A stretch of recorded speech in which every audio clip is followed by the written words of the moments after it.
I tend to think that complex fractions are quite poorly named because it sets us up to believe that this is going to be a particularly challenging problem, when the reality is these problems are very much like the ones we saw in the previous slide. They're just presented a little bit differently. So the very first thing we're going to do is rewrite them so that they look more familiar to us. What's really going on here? We're taking this top fraction, 3x divided by 2 times x plus 2, and we're dividing that by x minus 3 divided by x plus 2. So let's write that. So we have 3 divided by 2 times x plus 2. We're dividing that by x minus 3 divided by x plus 2. So some of these have brackets. The x minus 3 happens to have brackets and the x minus or the x plus 2 doesn't. But it doesn't matter. If you prefer to see those with brackets, go ahead and add them in. In any case, the x minus 3 is being grouped by the fact that both are in the numerator. Remember that fractions provide us with grouping. Okay, so we're actually quite close to being able to complete this problem, but we know that as soon as we see division, we should be rewriting that as multiplication. So we have 3 divided by 2 x plus 2, keeping this first fraction exactly the same, and we're going to write the reciprocal of the second fraction as we switch to multiplication. There, and that is not a 2, that is an x minus 3. Again, if you prefer to add brackets to make it clear to yourself that the x plus 2 down here and the x plus 2 up there are identical, that's not a problem. Feel free to add those in. Right? We get to manipulate the problems, we get to write the problems in the way that is easiest for us to see the answers. So x plus 2 divided by x plus 2 is 1, and x plus 2 divided by x plus 2 is 1, so we have 1's left over. Numerators, now we get to multiply. 3 times 1 is 3, and in the denominators, 2 times 1 times x minus 3 is simply 2 times x minus 3. We should have a quick look to see whether there's anything else we can simplify, and I don't see anything here. So we're done. I think we can take that into the second question, the very same technique, taking the top fraction and rewriting it using the division symbol to make this easier for us to see. I really prefer to rewrite them either as division, or you can skip straight to multiplication if you're comfortable with that, before I start canceling, just to be very clear which pieces of this are actually on opposite sides of the fraction.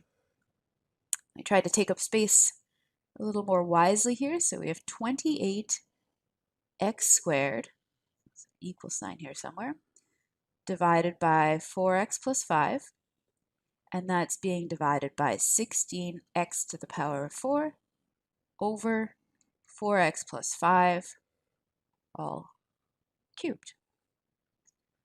Switching division to multiplication gives us 21x squared divided by 4x plus 5 times 4x plus 5 to the power of 3 in the numerator, taking the reciprocal of this second fraction, divided by 16 times x to the power of 4. And we're almost done. These problems inevitably end up being 3 lines to the final answer. All right, so we've got a 4x plus 5 down here, and we've got 3 of them in the numerator, so we cancel one of them and we have 2 remaining. I've got some solo x's around. There's 2 x's in the numerator and 4 in the denominator, so we'll have 2 remaining at the end.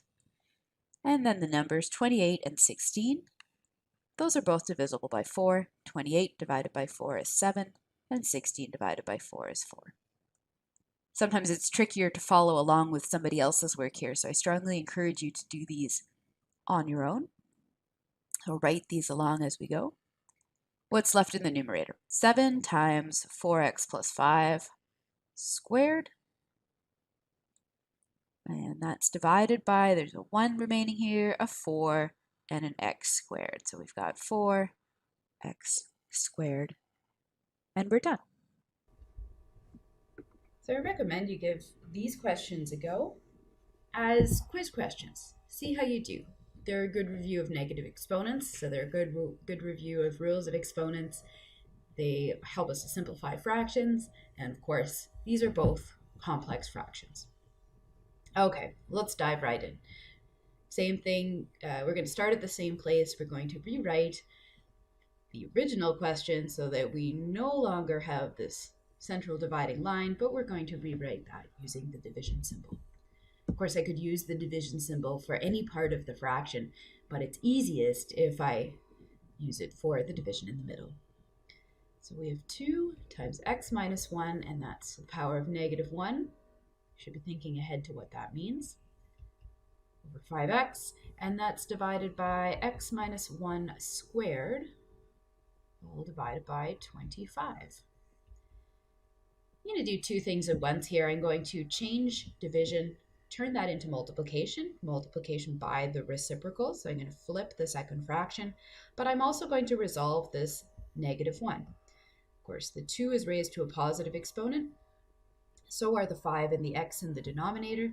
It's just the x minus 1 that's raised to a negative exponent, so it's just the x minus 1 that I'll pick up and move to the denominator. So in the denominator, we have 5 times x minus 1. All right, changing division to multiplication and taking the reciprocal of the second fraction gives me 25 over x minus 1, and that is all squared. So what happened in this problem is that it turns out my x minus 1s aren't on opposite sides of the same fraction, even of different fractions here, so I won't be able to cancel those. What I will be able to do is combine them, because x minus 1 to the power of 1 times x minus 1 to the power of 3 is x minus 1 to the power of 4. Those are just my exponent rules. Getting ahead of myself a bit here. What else can I cancel? Well, this x doesn't have a pair, so it can't be simplified, but 5 and 25 can be. 5 divided by 5 is 1, 25 divided by 5 is 5. And that's all I could do. So I have 2 times 5 remaining in the numerator, 1 times x minus 1 to the power of 4 in the denominator.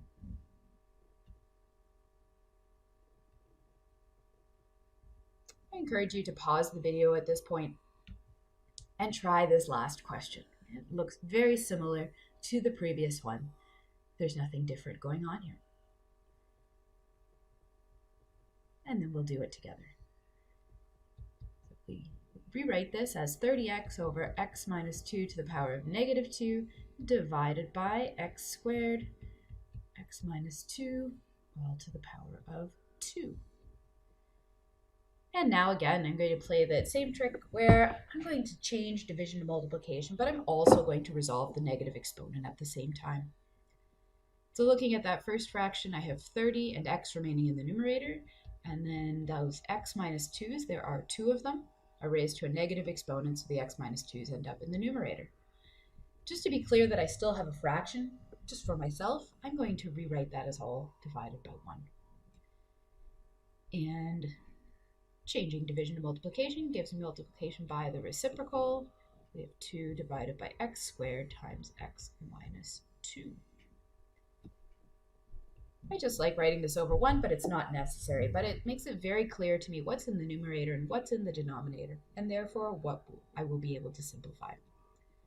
So I have 2x minus 2's in the numerator. I can take 1 away from the top, and since I have an x minus 2 in the denominator, that will cancel.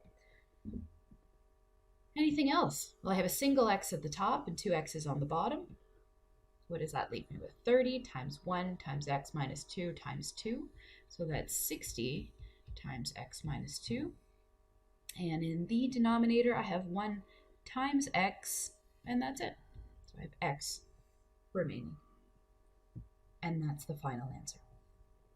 One thing I'd like to point out is you've probably seen that in none of these questions did we use distributive property to simplify the numerator or the denominator, and that's perfectly fine. I know it can be difficult to know when you should keep going, and the problem here is that we're simply working with expressions. You would know whether it would be useful to keep going if this was part of an equation. So I'm going to suggest to you that for these questions, leave it at this. Do not use distributive property to continue.